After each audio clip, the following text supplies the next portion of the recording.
Hello, this is Teri. Welcome to another share recording of my YouTube channel, Amethyst Astro Tarot, and my podcast, The Stars and Cars Chronicles by Amethyst Astro Tarot. Today is 22nd of May, 2024. It's a Wednesday, and today I will be talking about the second part of the full moon in Sagittarius. As you may remember, I have talked about the technical points of the full moon in Sagittarius that is coming up on the 23rd of May. The technical points were in general like the degrees, the dates, etc., which are important to note down and to understand the progress of the moon and all the related um, expressions that it brings with itself during its progression, and in that sense, not in like in secondary progressions, but like only like in its progress. And in that sense, it's really important to take those dates and also all the degrees I mentioned into account, and then match it with our natal charts. Having said all, today I will be talking more about the interpretation part, like what is it, the full moon, what it means in general, and what it might mean in this case of the full moon in Sagittarius, and also the looking at the chart of the full moon chart a bit, and to understand the relationships between the sun and moon, who are the two actors of this full moon, and and their interaction with the rest of the sky, so in the sense rest of the chart. So full moon in generally it may refer to completions, sometimes putting an end to some of the things, to open up place for other useful stuff, which might be more helpful in our journey ahead. So also it can be about reaching a peak, about what we have planted in the with the new moon, and now we are coming to a peak point about those seeds. Maybe they are growing up and everything like that. And uh, in addition to that, for example, with new moon, we start new things and open a fresh page. And during the full moon, it's like we look back and see what served us until this point, and they decide accordingly what to leave behind and what to continue with. And it may also be considered as a moment of seeing the whole big picture with all its details. It's like when we look at the full moon, especially like in the night sky, etc., we see no, we see all the moon there. I mean, like at least it's the appearance of the moon is there, and we can see what is there. Nothing hidden here or there. There is still always something hidden, of course, but it's like in general the picture looks like that.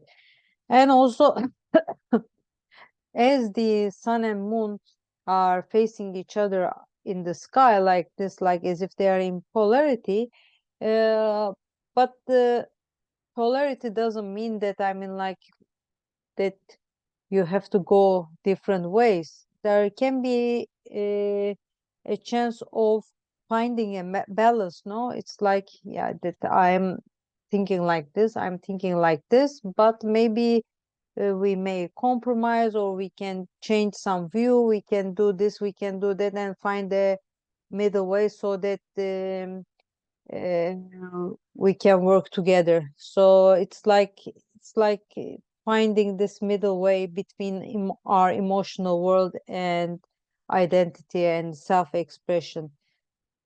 And as moon will be in Sagittarius, we might think about having this sense of security or feeling safe when we are much nearer to the truth. We may also need feel the need for being more free spirited, as our heart might be calling us to explore new horizons, and we might be more adventurous, like an explorer of the world, or even in a more philosophical spiritual quest we can be.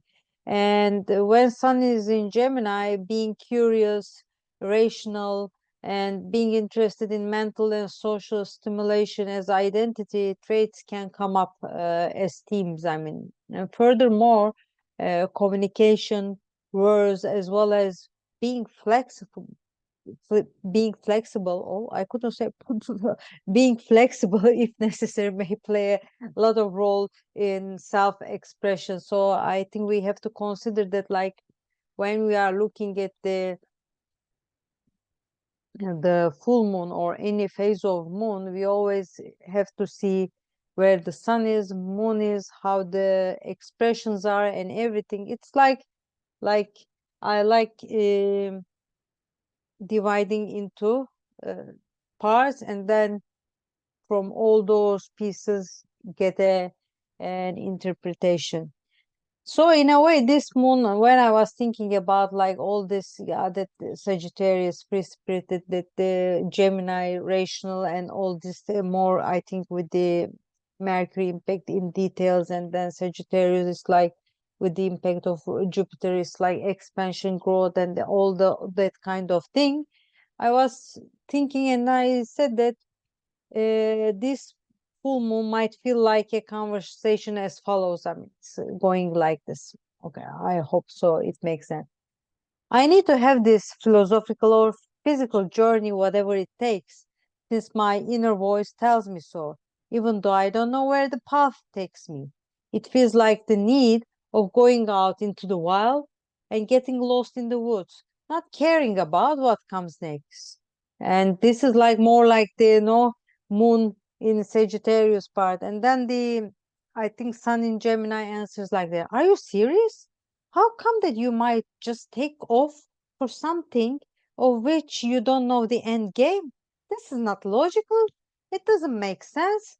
Also, it can sometimes feel lonely, no? Not being in any contact with people, not talking, not communicating. No, it's a kind of this impact there, this kind of push and pull effect that might be going on during this full moon in Sagittarius. And as both of the signs, I mean, the both Sagittarius and Gemini are mutable signs, there might be this flexibility, willing to try different ways in case we need so. So it might make life easier in a way, especially it might be more helpful about finding the middle way, meeting these two different ends on a shared ground. So, as I said, the ruler of Sagittarius is Jupiter, which would be in the last degree of Taurus during the full moon. And as Jupiter is in Taurus, this might bring some putting the feeling of putting on the brakes, this and practical and grounding energy to the moon. And the ruler of Gemini is Mercury, which will also be in Taurus during the full moon. And this might also kind of slow down the number of questions asked and the speed of traffic in the mind. At least it can have an impact like that.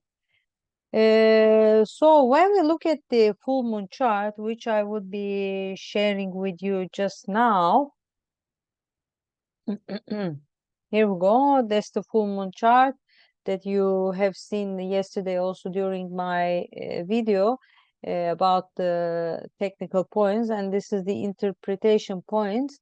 When we look at the full moon chart, we see that the sun and moon, sun is here and the moon is here.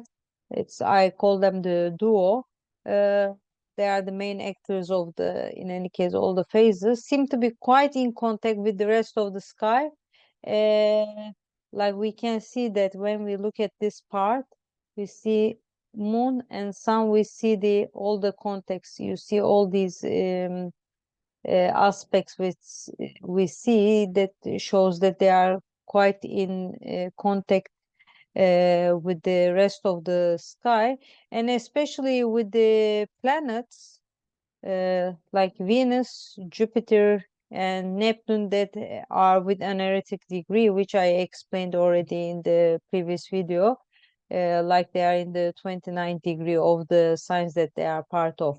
So, and in that sense, we can say that when we think of about Venus in Taurus and Jupiter in Taurus and Neptune in Pisces, and also we have the Pluto in Aquarius that is in touch with the full moon, the values and the beliefs that we hold dear to our hearts and that we are attached to in a tight way might not be in quite sync with our need to be that free spirited soul, while they may be saluting the statue of rationality in our character. I mean, it's because the thing is that the sun and the moon um, are in this chart, as we can see, are sun, I mean, the moon is opposing the Venus and Jupiter, and the sun is in unity, in conjunction with the Venus and Jupiter. That's why I made an explanation like that. And in addition to that, the ideals, the dreams that we have, along with the reflection period that we are having about the unusual changes in life, which are the Neptune in Pisces and Pluto in Aquarius, seem to be both supporting the energy of full moon duo, because they are in different bars with trine and sextile aspects with them. So, I mean, there are, of course, more points. I will stop the sharing here. Only that before sharing, I have stopped sharing. I would like to remind the last part in the chart that I have mentioned in my previous video in the technical points, that even though I'm not going to elaborate about this chart more, there are other points, but I will, I think, stick with these parts. That again, the energetic dominant energetic degree in UK full moon chart, what might be about an energy of completing a mission, making last and maximum effort, and getting ready for the next stage. I think there is a kind of message that is coming through the this full moon chart as well. And if you may have recognized, they call this full moon as the flower full moon. And I have looked at the one of the sources on the web, which is Earth Sky Organization, which is nice information, astronomical information they have there also. It's saying that the flower moon recognizes the blooming of wildflowers and garden flowers, many giving an enchanting appearance in the light of May's full moon. So I think the flower full moon names coming from that, and I believe that this full moon may be a test for finding the real balance between our rational and philosophical worlds without giving up on what we value and what we believe in strongly. So I think that would be the message of the flower full moon for us in the interpretation part.